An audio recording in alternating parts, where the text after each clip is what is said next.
Salam Bapak Ibu Saudara yang mengasihi dikasihi Tuhan. Selamat tahun baru 2021.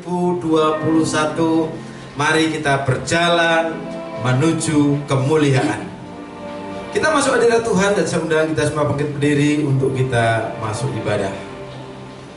Pertolongan kita adalah dalam nama Tuhan yang menciptakan langit dan bumi, yang memelihara kesetiaan sampai selama-lamanya, dan yang tidak pernah meninggalkan pekerjaan tangannya.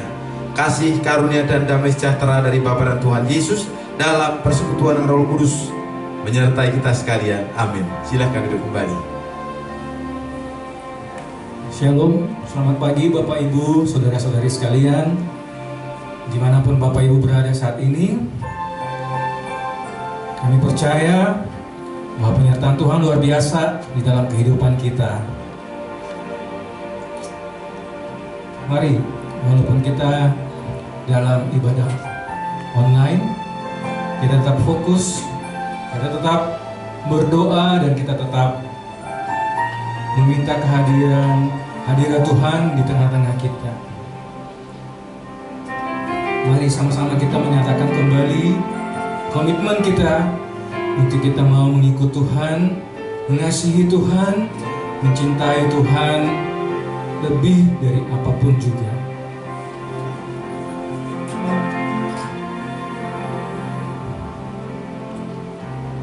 Aku mengasihi Engkau Yesus dengan segenap hatiku. Aku mengasihi Engkau Yesus dengan segenap jiwaku. Ku renungkan firman-Mu siang dan malam, ku pegang perintah-Mu dan ku lakukan. Engkau tahu ya Tuhan, tujuan hidupku hanyalah untuk menyenangkan hati-Mu.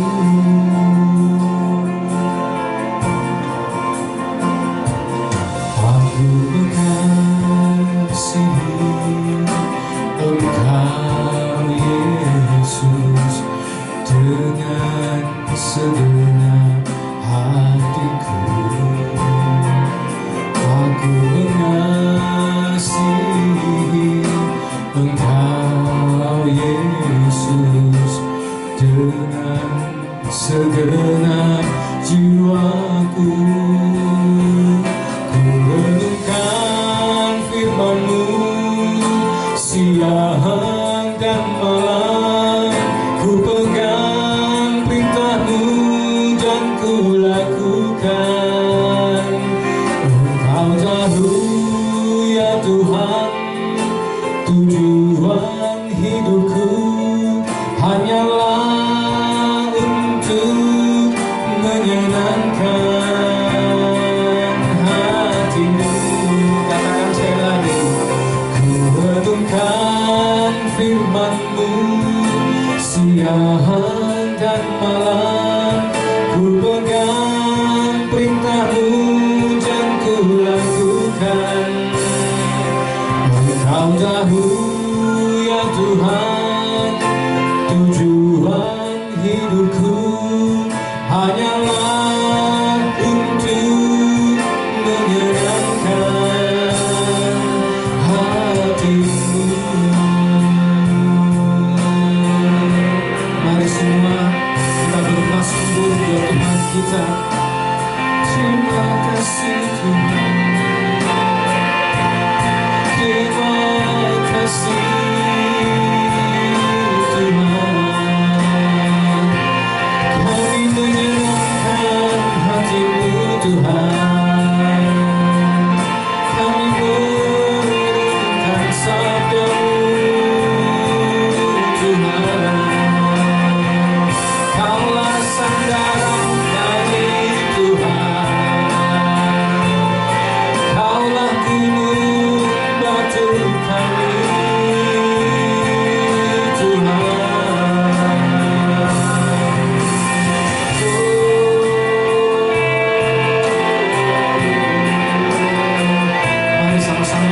Kita ingin menyerahkan segala kehidupan kita. Kita ingin menyatakan bagi-Mu Tuhan, bagi-Mu Tuhan seluruh hidupku. Pakailah Tuhan bagi kemuliaan-Mu. Genapi seluruh rencana-Mu sampai bumi penuh kemuliaan-Mu.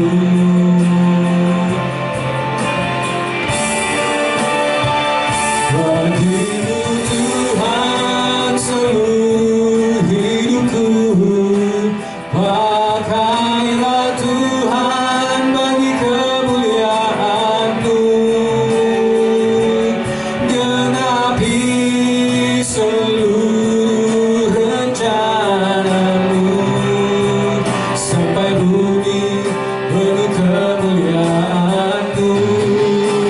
Inilah hidup kami Tuhan, inilah kami Tuhan. Lihatlah hati kami Tuhan. Kami ingin menyerahkan segalanya kepada-Mu Tuhan, hanya untuk kemuliaan-Mu Tuhan. Pakai kami Tuhan, pakai dengan seluruh kehendak-Mu. Oh, genapi seluruh rencana-Mu sampai bumi penuh kemuliaan-Mu. Bagi-Mu Tuhan seluruh hidupku. Pakailah Tuhan bagi kemuliaan-Mu.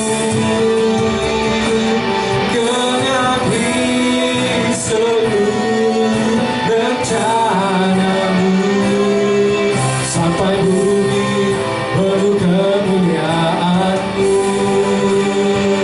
Bagi-Mu Tuhan seluruh hidupku. Pakailah Tuhan bagi kemuliaan-Mu. Genapi seluruh rencana-Mu sampai bumi penuh kemuliaan-Mu. Sampai bumi penuh kemuliaan-Mu. Sampai bumi penuh kemuliaan-Mu.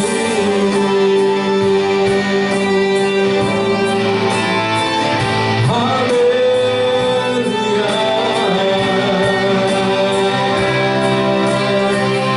Lihatlah hidup kami Tuhan, kami menyerahkan segala hidup kami Tuhan. Dan biarlah Tuhan, kami mempersembahkan hidup kami sebagai korban yang hidup. Pakailah kami Tuhan, pakailah kami, biar segala kehendak-Mu, segala rencana-Mu Tuhan tergenapi dalam bumi ini Tuhan. Biar semua mulut bersorak-sorai memuji dan mengaku Engkaulah satu-satunya Tuhan kami. Terima kasih Tuhan, kami menyerahkan hidup kami ke dalam tangan-Mu. Terima kasih Tuhan. Terima kasih. Haleluya. Kami panggilkan Bapak hamba untuk menyampaikan firman Tuhan. Mari kita berdoa. Kami bersekutu dalam nama Yesus ya Bapa. Dan Engkau yang menggenapi firman-Mu hadir di tengah-tengah kami, menyapa kami. Kami mau mendengar firman-Mu dengan baik. Dan kami perlu Roh Kudus untuk memampukan kami melakukan firman ini dengan setia sampai akhir hayat kami, sehingga kami diperkenan oleh Tuhan dan kami menjadi bagian dari penggenapan rencana Tuhan. Terima kasih Bapa, berbicaralah kepada kami dalam nama Tuhan Yesus Kristus. Haleluya. Amin. Bapak Ibu Saudara jemaat dikasih Tuhan, selamat tahun baru 2021. Kita berjalan menuju kemuliaan. Dikisahkan seorang ibu berangkat ke Australia dengan menumpang sebuah pesawat terbang. Karena cuaca hari itu kurang bagus, maka dalam penerbangan kita sering mengenal ada ruang hampa udara. Pada saat pesawat melewati udara yang seperti ini, maka pesawat akan terguncang layaknya kita naik truk di jalan aspal yang banyak berlubang. Semua penumpang panik waktu itu. Sekalipun dari kabin pesawat sudah ada pengumuman, Bapak Ibu penumpang pesawat dengan tujuan Sydney, mohon maaf jika perjalanan Anda kurang nyaman. Dikarenakan cuaca yang kurang baik, mohon mengenakan sabuk pengaman dan tegakkan sandaran kursi. Di saat semua penumpang gelisah, seorang pramugari melewati kursi seorang ibu yang duduk dengan tenang sambil bersenandung lagu. Kira-kira lagunya apa ya?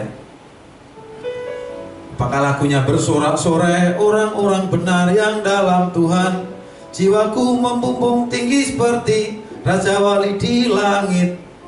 Bukan, tapi kira-kira lagunya, belakang langit biru, sana mahkotaku. Pramugari ini mendekatinya sambil berkata, Ibu, 10 tahun saya terbang hampir tiap hari. Namun di situasi seperti ini saya pun panik. Tetapi saya melihat ibu begitu tenang. Apa ibu punya pengalaman jam terbang yang cukup tinggi? Ibu ini menjawab, tidak nak, tetapi karena saya punya tujuan. Kalau saya selamat, maka saya bangga akan berjumpa dengan anak saya yang besok pagi di wisuda di Sydney. Tetapi jika pesawat ini jatuh dan pastinya saya mati, saya akan bertemu dengan anak saya yang satunya yang tahun lalu sudah lebih dulu dipanggil ke rumah Tuhan karena COVID-19. Kisah ini begitu sederhana tapi memiliki makna yang sangat dalam. Keadaan pikiran seseorang akan memengaruhi perkataan, tindakan, kebiasaan, dan karakter seseorang. Disadari atau tidak, sekarang ini kita sedang ada dalam satu pesawat yang namanya dunia, dan tidak ada satupun yang tahu apa yang akan terjadi 1 jam kemudian. Jika kita tidak memiliki tujuan yang pasti dan benar, maka kita hanya akan menjadi bagian dari kumpulan besar orang yang panik setiap hari untuk menyelamatkan diri sendiri. Dalam tema 2021 perjalanan menuju kemuliaan ini, GKNR dan TPI-GLS mengingatkan kepada jemaat Tuhan bahwa sasaran setiap orang percaya adalah menyelesaikan perjalanan rohaninya sendiri dari Mesir sampai Sion, untuk sampai kepada kemuliaan dan kemudian membawa kemuliaan ini kepada bangsa-bangsa.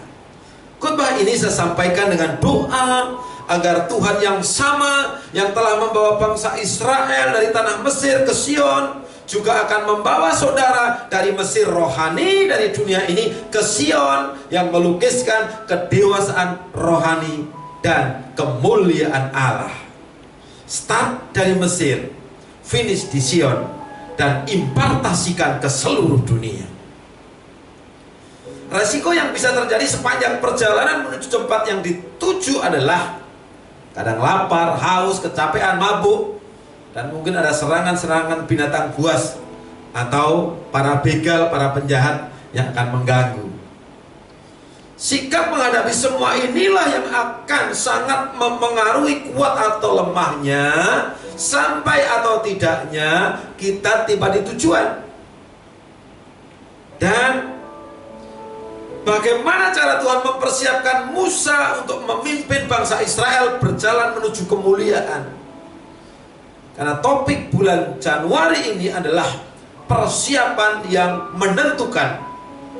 Dan untuk menyelamatkan bangsa Israel dari kebinasaan karena terkontaminasi menjadi penyembah berhala di Mesir dan menjadi budak di Mesir, maka Tuhan mempersiapkan Musa untuk membawa bangsa Israel merdeka keluar dari Mesir menuju ke tanah perjanjian di Kanaan. Dan bagaimana cara Tuhan mempersiapkan Musa untuk memimpin bangsa Israel berjalan menuju kemuliaan itu. Usia Musa 120 tahun. Kita bagi menjadi 3 fase. Fase pertama itu masa yang hilang dalam kemewahan. Fase yang kedua adalah encounter atau perjumpaan dengan Tuhan sebagai pemulihan dirinya. Dan fase ketiga adalah pasca dipulihkan untuk memimpin bangsa Israel. Fase pertama adalah masa yang hilang dalam kemewahan. Dari pasangan mempelai keluarga Lewi lahirlah salah satu anak laki-laki. Karena hukum Mesir saat itu mengatakan bahwa setiap bayi Ibrani yang lahir laki-laki harus dibunuh, maka disembunyikanlah anak itu sampai 3 bulan. Bayi itu semakin bertumbuh besar, nangisnya makin kenceng, dan tidak bisa disembunyikan lagi. Keluaran pasal 2 ayat 3 menyebutkan ia tidak dapat menyembunyikannya lebih lama lagi, sebab itu diambilnya sebuah peti pandan, dipakainya dengan gala-gala dan ter, diletakkannya bayi itu di dalamnya, dan ditaruhnya peti itu di tengah-tengah teberau di tepi sungai Nil. Nasib anak waktu itu bisa terus dibawa air tanpa ditemukan seseorang. Dan jika Tuhan tidak turut campur tangan di dalam rencana ini, maka sangat mungkin nasib Musa bisa lebih buruk dan sangat mungkin ditelan oleh buaya Nil. Puji Tuhan, datanglah putri Firaun untuk mandi di sungai Nil. Jadi putri raja waktu itu mandinya bukan di kamar mandi tapi di sungai, tapi masih bersih waktu itu. Lalu terlihatlah olehnya peti, maka disuruhnya hambanya perempuan untuk mengambilnya, di ayat yang ke-5 di Keluaran 2 ini. Dan ketika dibukanya dilihatnya bayi itu, dan tampaklah anak itu menangis, sehingga belas kasihanlah ia kepadanya dan berkata, tentulah ini bayi orang Ibrani, di ayat 6. Karena tidak mungkin bayi laki-laki Mesir akan dibuang oleh orang tuanya. Itu justru karena hukum. Kakaknya mengawasi kemana arah hayutnya peti bayi. Karena itu setelah ditemukan oleh putri Firaun, Miriam, kakaknya ini segera mendekat dan menawarkan jasa mencarikan inang penyusu, ayat yang ke-9. Dan Keluaran 2 ayat 10 mengatakan ketika anak itu telah besar, dibawanyalah kepada putri Firaun, kira-kira usia remaja lah. Dibawalah kepada putri Firaun yang mengangkatnya menjadi anaknya dan menamainya Musa. Sebab katanya, karena aku telah menariknya dari air. Setelah itu, pada masa pertumbuhannya sebagai anak putri Firaun, Musa mendapat perlakuan sebagai anak istana dan mestinya dia mendapatkan fasilitas istana. Sejak kecil Musa mendapat pendidikan khusus tentang Ipolik Sosbud Hankamnas, ideologi politik, ekonomi, sosial, budaya, pertahanan, keamanan, bahkan pengajaran agama Mesir. Tidak heran jika masa mudanya ia ahli di bidang ideologi bangsa Mesir, ahli ekonomi bangsa Mesir, seorang politikus, dia juga orang muda, ya seorang filsuf, seorang ahli ekonomi yang jelas ia adalah seorang perwira. Hal ini setidaknya bisa kita lihat ke depan saat akhirnya ketika Musa memimpin bangsa Israel, dan buktinya ada 5 kitab yang kita sebut sebagai kitab Musa, Kejadian, Keluaran, Imamat, Bilangan, dan Ulangan. Di Mesir, Musa tidak mengenal Tuhan. Ia didoktrinasi untuk percaya kepada dewa-dewa, dan bahkan ia tidak tahu kalau budak-budak di Mesir adalah saudara-saudaranya sendiri atau bangsanya sendiri. Ia berada di posisi puncak karir saat usia 40 tahun. Segala kemewahan ada dalam dirinya. Karena itu tidak heran ketika di usia yang sedang kuat-kuatnya itu, semuanya dia mendapatkan semuanya. Dia berkata, I am everything. Saya segalanya. Ketika Musa melihat seorang Mesir memukul seorang Ibrani, dibunuhlah orang Mesir itu. Atas kejadian ini, kejadian 2 ayat 15 menulis, ketika Firaun mendengar tentang perkara itu, dicarinya ikhtiar untuk membunuh Musa. Tetapi Musa melarikan diri dari hadapan Firaun dan tiba di tanah Midian. Lalu ia duduk-duduk di tepi sebuah sumur. Bukankah ketika tersadar bahwa dirinya adalah orang Ibrani, lalu Musa bertindak untuk menolong mereka? Iya, Musa menolong bangsa Ibrani, tetapi pakai caranya sendiri, dan yang dia lakukan gagal. Bahkan dia ditolak oleh Mesir, ditolak juga oleh Israel.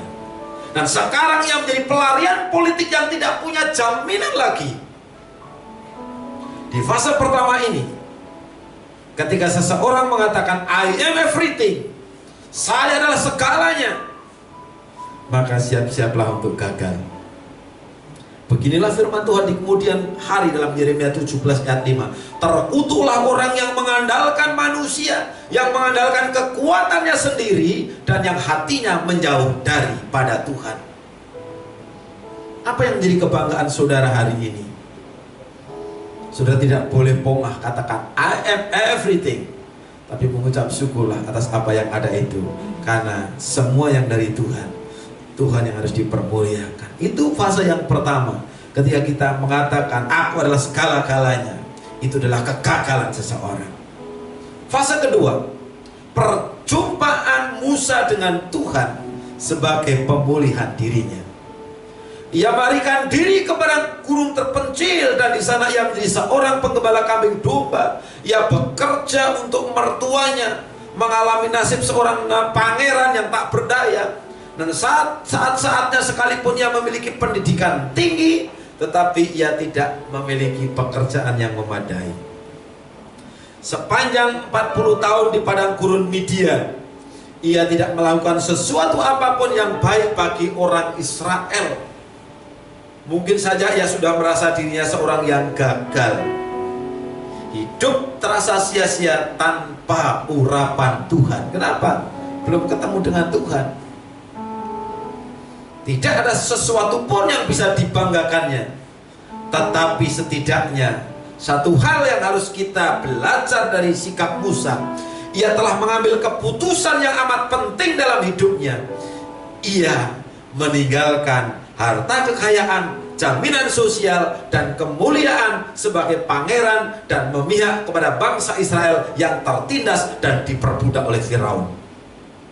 Seorang perwira yang membawahi batalion yang dulu berkata I am everything, 40 tahun kemudian menjadi penggembala domba milik mertuanya.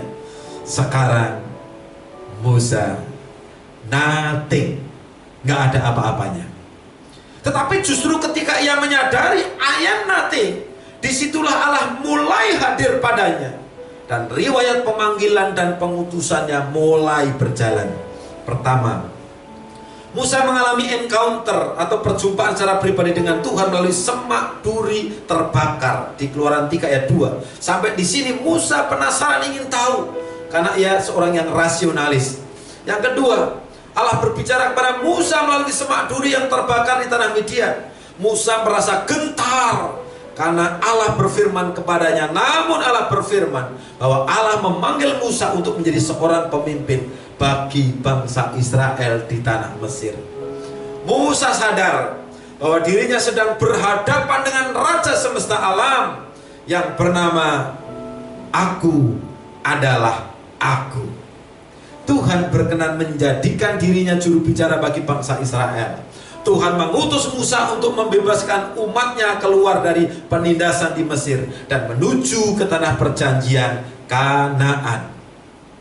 Allah menghendaki agar agenda penyelamatan dunia yang telah dijanjikannya kepada Abraham terus berlanjut.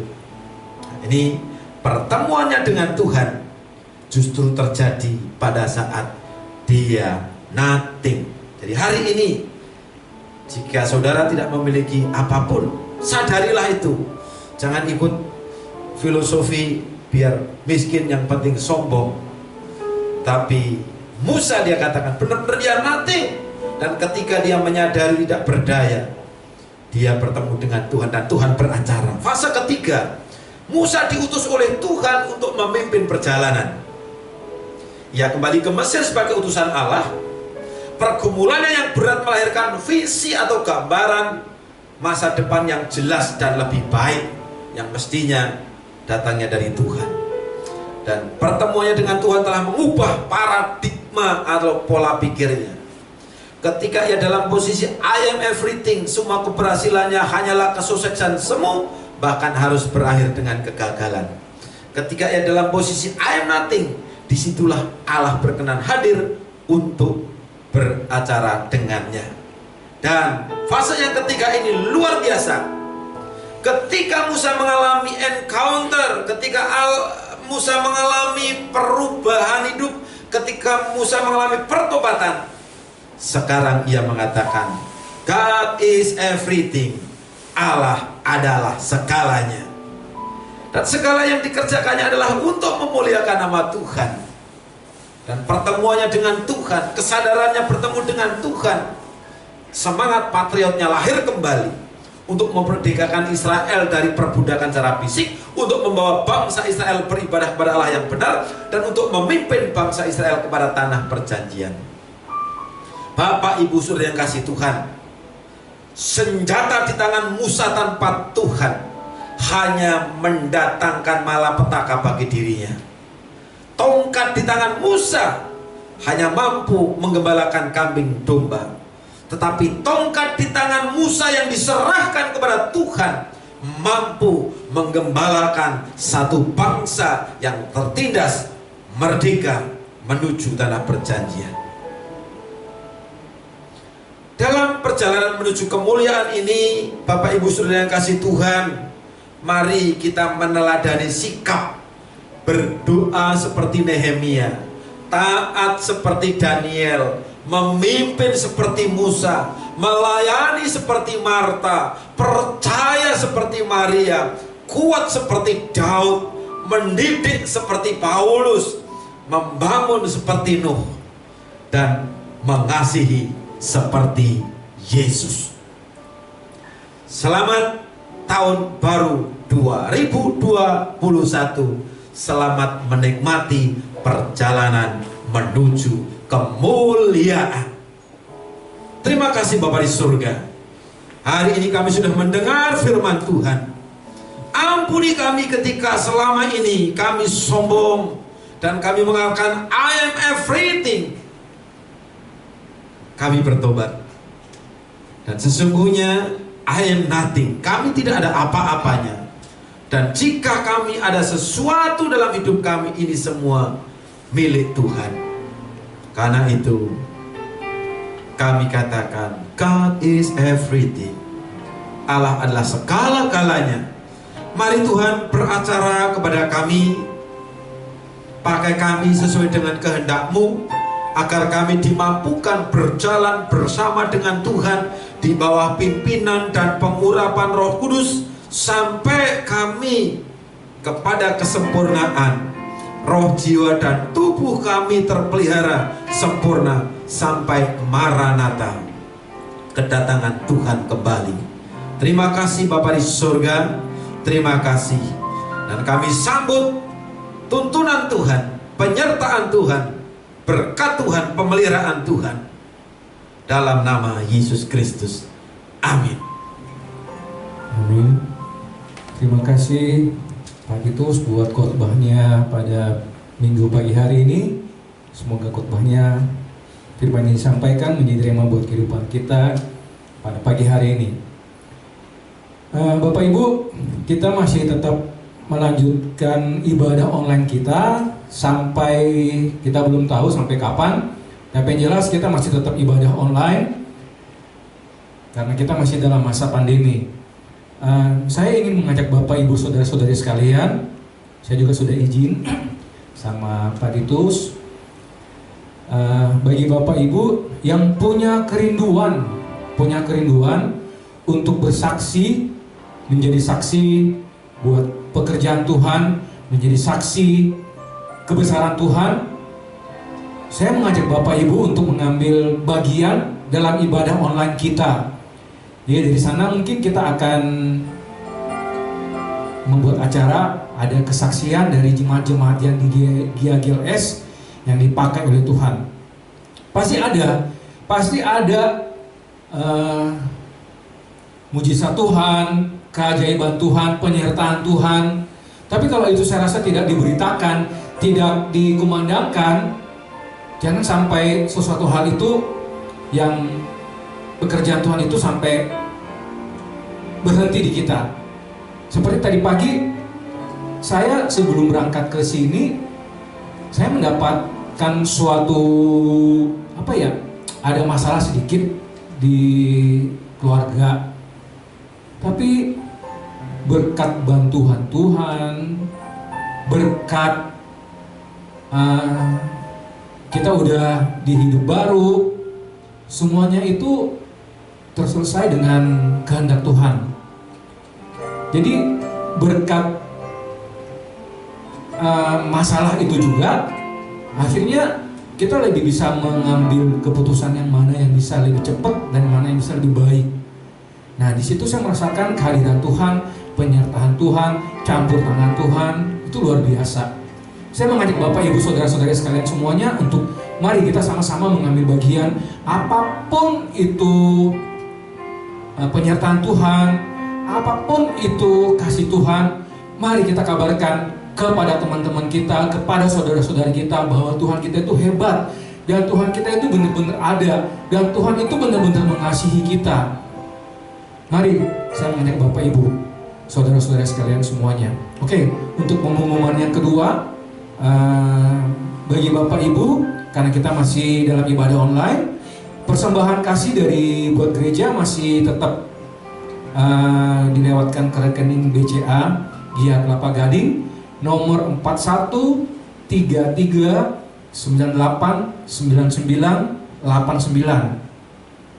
Demikian pengumuman pada minggu pagi hari ini. Kami mengundang Bapak Titus untuk menutup ibadah kita pada minggu pagi hari ini. Tanda-tanda orang yang dipenuhi Roh Kudus adalah bersaksi. Amin. Setiap orang pasti punya masalah. Oh, puji Tuhan kalau Bapak Ibu tidak punya masalah. Tapi bagaimana kita menceritakan kemurahan Tuhan dalam hidup kita akan menjadi berkat bagi orang lain. Kalau tadi Pak Edi katakan bersaksi, mari bersaksi, jangan takut. Caranya bagaimana? Kalau Pak Edi kasih waktu 7 menit, yang 2 menit berbicaralah tentang masalah Bapak Ibu Saudara. Yang 3 menit ceritakan proses pertolongan Tuhan terhadap masalah saudara.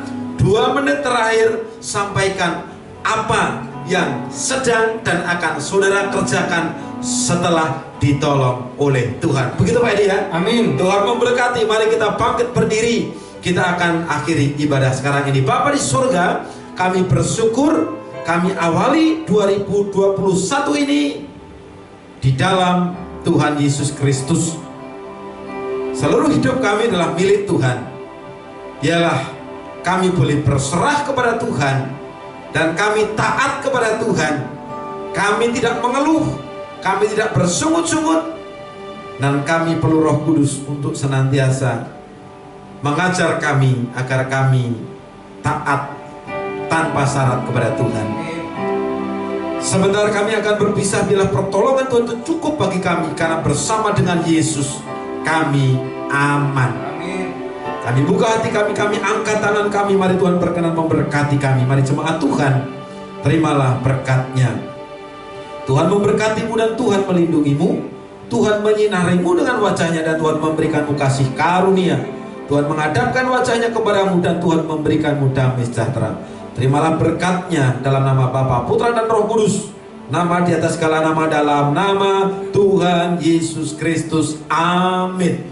Bagimu Tuhan seluruh hidupku, pakailah Tuhan bagi kemuliaan-Mu,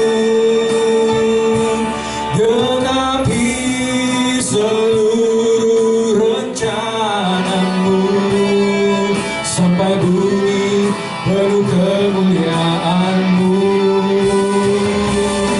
sampai bumi penuh kemuliaan-Mu.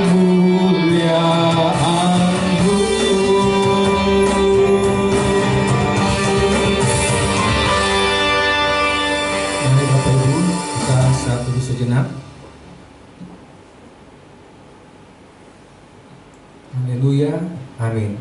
Selamat hari Minggu, Tuhan Yesus berkati.